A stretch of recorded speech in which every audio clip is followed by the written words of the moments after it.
আমার পুজো দেওয়া কমপ্লিট। দেখো আজকে রান্না হলো, শুটকি মাছ রান্না করেছি, ঢেঁড়স সিদ্ধ করেছি, আর এখানে টক বসিয়েছি, এখানে সয়াবিন আলুর তরকারি আর মাছ ভাজি, আর দেখে তো জানোই ভাত আছে। এটা হলো আজকে আমার মেনু।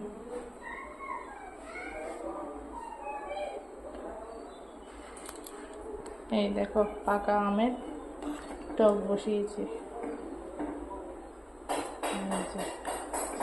এটা এখনো হয়নি, হবে,